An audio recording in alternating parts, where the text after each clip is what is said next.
Well, thank you to the organizers and thank you all for coming. It's a real pleasure and an honor to be here. Empty Vessel is a pandemic project. Uh, my wife and I were living in New York in 2020, and my wife is a public defender. She had clients who were in the South Bronx who were incarcerated on what was called the boat. And the boat was a jail barge. It was the last remaining prison ship in the United States.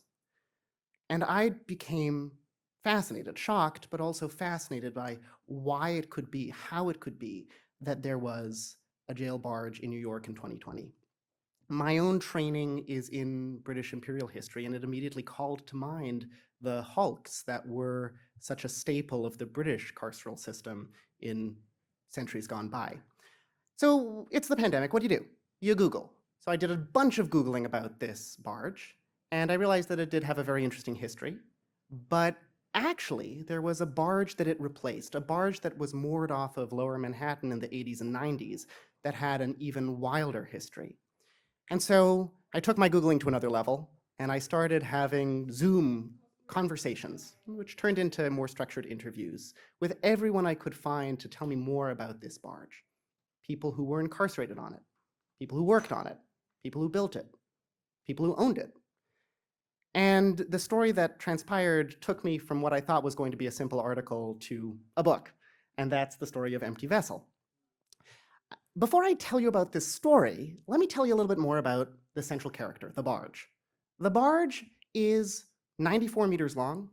It's a flat-bottomed steel hull that basically is painted a very dull gray. It's completely uncharismatic. And on top of this flat-bottomed hull, there are 5 levels of what are effectively standard shipping containers. And it is in these shipping containers that people were incarcerated, but also people lived in other contexts. The barge is, as I said, uncharismatic. It was described by an early owner as a big shoebox. Its technical classification is as dumb pontoon.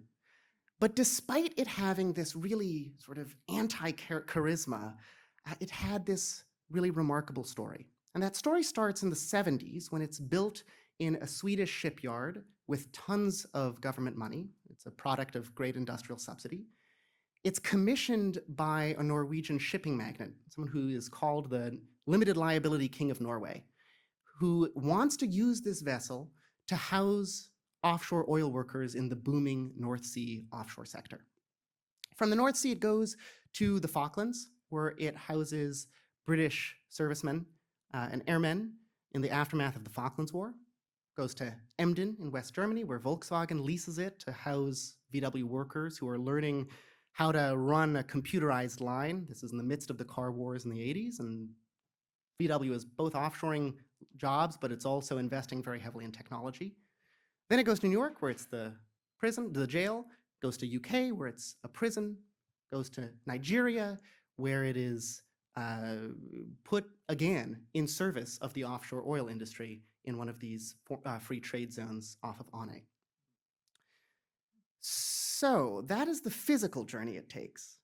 But what was more captivating for me was that over the years, as it moved around, it became involved in almost every aspect of the offshore world that I could imagine. So it's a ship, it's a vessel. It's literally apart from land.